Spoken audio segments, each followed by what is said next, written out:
All right, let's dive into something that sounds a little wild. Yeah. Adverse possession in California. And we're going to look at it, specifically from the perspective of what you need to know as a tenant. Yeah. It's kind of like, you see this in movies sometimes where someone is living on a property. Right. They're acting like they own it, and then legally they actually end up owning it. Yeah, it's definitely something that tenants need to be aware of, especially, here in California where the housing market is so competitive. And it's not always like you see in the movies, like, the typical squatter situation. Right. It can actually be pretty complex. Okay, so let's break it down. Like, what exactly is adverse possession? Is it basic, like, legal theft? Well, not exactly. It's a little more complicated than that. Imagine if you own a property, you have certain responsibilities that come with that ownership, right? You have to maintain it, pay taxes, and basically show that you're actively taking care of your property. Right. Adverse possession basically acts as a societal penalty if you neglect those responsibilities. Oh, so it's kind of like the law is saying, hey, if you're not going to take care of your property, someone else might just come along and do it for you. Exactly. But, someone can't just walk in and take over. There are very specific requirements that have to be met to actually claim ownership this way. In fact, in our research, we found that there are 5 key requirements for adverse possession. It's almost like a legal obstacle course someone has to go through. Oh, I like that analogy. Okay, so let's walk through these hurdles, shall we? Sure. So the first one is claim of right or color of title. What does that even mean? So claim of right is basically when someone is acting like they own the place. Even if the paperwork isn't, like, totally legitimate. Maybe they've got a deed with some errors on it. Okay. Or a document that gives them some appearance of ownership. That's what we mean by color of title. Yep. And even if their claim is based on something kind of shaky, they're still acting with that intention of ownership. So it's not just enough to be living there. Right. You have to be actually trying to assert some kind of ownership over the property. Exactly. And the next hurdle is actual, open, and notorious possession. Okay. So they can't exactly be subtle about it. Nope. It's got to be obvious to anyone, especially the actual owner. It has to be super clear that someone is living there and they're acting like they own the place. So think about, maintaining a garden, maybe making repairs, or even just having their personal belongings out in the open. Okay. So they're making their presence known for sure. All right. So this next one is where it gets interesting, I think. Hostile possession. So does that mean they have to, like, be aggressive or threaten the actual owner? Not necessarily. Hostile in this situation actually has a very specific legal meaning. It doesn't mean violent or anything like that. Okay. It basically means that their occupation is against the owner's wishes and denies them their rights as an owner. Oh, okay. For example, if someone started renting out the property to other people, even though they themselves didn't actually own it. Right. That would be considered hostile possession. So it's more about contradicting the actual owner's rights. Yeah. Okay, what about exclusive possession? What does that one entail? Exclusive possession means that they are the sole resident of the property. Okay. They aren't sharing it with anyone else who might have a claim. They're the only one. Got it. So they're the only ones calling the shots. All right, last hurdle in this legal obstacle course. We've got continuous possession. I mean, that one seems pretty straightforward, right? It does, but it's super important. The adverse possessor has to live on the property continuously for at least 5 years in California, and there can't be any big interruptions. Wow. If the real owner manages to reassert control of the property even for a short time, Right. the clock resets and they have to start all over again. 5 years, uninterrupted. Wow, that's a long time. I mean, that really highlights how important it is for property owners to be, on top of things. Exactly. So this whole idea of, like, acting like the owner, it makes me think about property taxes. Like, if someone is trying to claim ownership this way, what happens with the property taxes? Especially, if there's a tenant involved who is also paying rent. That's a great question. Yeah. And it's something that can get a little confusing. Right. We'll definitely dive into that. The whole property tax puzzle and how it can affect tenants. Yeah, we were just talking about property taxes, right? And how they can get a little tricky when we're thinking about adverse possession. Right. It seems kind of crazy that someone could be, like, claiming to own a property AD, paying the property taxes while a tenant is paying rent to someone else entirely. Right. So what's the deal with property taxes in these situations? Well, in California, it's actually a really important part of adverse possession. The person claiming ownership, they can't just pay any property taxes. They have to pay them on time every single year for that whole 5-year period of continuous possession. Wow. And, it's not like they can just come in at the end and try to pay back taxes. Right. It has to be consistent, ongoing, like a real owner would do. So even if a tenant is, paying their rent on time, if the landlord isn't using that money to pay the property taxes, could that, I don't know, open the door for someone else to come in and try to claim adverse possession? Well, that's where things can get really complicated. A tenant paying rent doesn't actually meet the requirement for someone else to claim adverse possession. Okay. But it does raise some interesting questions, Yeah. If a landlord isn't handling their finances responsibly, could that actually create a situation where the property is more vulnerable to this kind of claim? Oh, that's interesting. So it's important for tenants to be aware of what their landlord is doing. Right. Are they taking care of the property? Right. Are they handling their finances? Exactly. Okay, well, let's talk about some real-life situations where this could actually come up.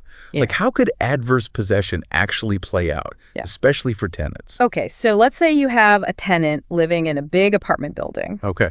There's a shared backyard. The landlord, maybe they're absentee. They don't really come around very often. Right. And this tenant, let's say they start using a little corner of the backyard for gardening. Okay. They set up some raised beds. Maybe they build a little shed for their tools. They make that little corner their own. Right. Years go by. Landlord never says anything. So the tenant is actively using and maintaining this part of the property, Yeah. even though technically it's a shared space. Exactly. They're showing actual possession, right? Right. They're using it. It's open and notorious because anyone can see it. And because they've been doing it for years consistently and the landlord hasn't said anything, well, it could be seen as hostile. They're going beyond what a typical tenant would do. But they're not paying property taxes on that little corner of the backyard, are they? Right. That's the thing. Usually a tenant wouldn't be directly paying those property taxes. Right. But it does make you think, if the landlord isn't clear about boundaries, isn't paying attention, well, these kinds of situations can come up where it's not really clear who owns what. So it's really important to have clear boundaries in communication. Yeah, absolutely. Now, here's another example that's really relevant to tenants. It's something called a prescriptive easement. Right. Right. That's where you get a piece of the property rights, not the whole pie, right? Exactly. Imagine a tenant who's been using a specific parking spot, on the landlord's property for years. And it's not, officially assigned to them in their lease, but the landlord has never said anything about it. So the tenant, they park there every day. Maybe they sweep it, Yeah. They take care of it like it's their own. Okay. Yeah, I can see where this is going. Right. And over time, if they can show they've been using that parking spot consistently and exclusively for at least 5 years, well, they might actually be able to claim a prescriptive easement. And that would give them a legal right to keep using that parking spot. Wow. Even if the landlord sold the property or, tried to change the parking situation. So even though they don't own the whole property, Right. they've established a legal right to use that specific part of it. Exactly. And it's a good reminder for both landlords and tenants. These long-term habits can turn into legal rights, even if there's no official agreement. I mean, these examples are really helpful. It's easy to get lost in the legal stuff. Yeah. But when you see how these things could actually happen to someone, it makes it, a lot more real. Yeah, exactly. We want tenants to feel informed and empowered. Right. Not scared by the legal system. Right. And that's why it's so important to have resources, people who can help you and who are on your side. Right. And speaking of that, You're going to mention the Martinez Law Center, right? I mean, after everything we've talked about today, it seems really important to have experts on your side, So tell us a little more about the Martinez Law Center. Sure. How can they help tenants in these situations? Well, the Martinez Law Center, they're an amazing resource for tenants here in California. Yeah, okay. They specialize in representing tenants, and they handle all kinds of issues, like everything we've been talking about today. Right. Adverse possession, prescriptive easements, Right. landlord negligence, even eviction defense. Wow, that's a lot. It must be a relief for tenants to know that there's a team out there who is, really focused on protecting their rights, especially when the legal system can be so overwhelming. Absolutely, and they really get it. They understand what tenants are up against, and they really try to make things fair. Okay. They're experts in California tenant law, and they work hard to make sure tenants have someone strong on their side.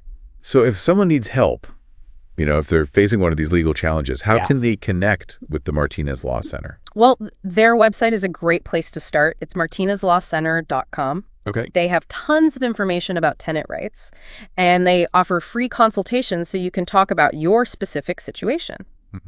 They're based in Santa Ana. Okay. And they work with tenants all over Orange County, Riverside, San Diego, Los Angeles. That's fantastic. It makes a big difference to know that there are people out there who can help. Well, we've talked about a lot today, haven't we? Yeah, we have. We've gone through, all the different parts of adverse possession. Yeah. And seen how it can affect tenants. Right. And even talked about some of the tricky ethical questions that come up. In Martinez Law Center. Yeah. So, to our listeners, we encourage you keep learning about this stuff, ask questions, know your rights. Right. And if you ever find yourself in a tough spot, remember the Martinez Law Center is there for you. You can find them at martinezlawcenter.com. They're the best at what they do. Fighting for tenants here in California. Great. Well, we hope you've enjoyed this deep dive. What? Okay, so welcome back for this last part of our deep dive on adverse possession. We've covered so much, from the legal stuff to real-life examples, like things that could really catch tenants off guard. Right. It's been a lot. But before we finish up, I kind of want to zoom out a little. We've been talking about how adverse possession is like a penalty for owners who aren't taking care of their property. But could it also be, I don't know, maybe an opportunity for tenants? In certain situations, I mean. Oh, that's interesting. It's kind of a double-edged sword, right? Yeah. On the one hand, it makes owners be responsible. But then on the other hand, it could, I guess, benefit someone who's been living somewhere, maybe without realizing it, and they don't really have legal ownership. Exactly. And that brings up some, ethical stuff, especially here in California, where finding a place to live can be so hard. Right. It almost seems like it could be unfair to tenants.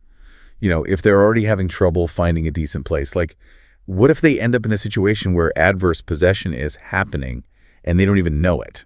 Right. Imagine a tenant who's been taking care of a little piece of land behind their building for years, and the landlord knows about it, but they've never made it official. Then all of a sudden the landlord sells the building.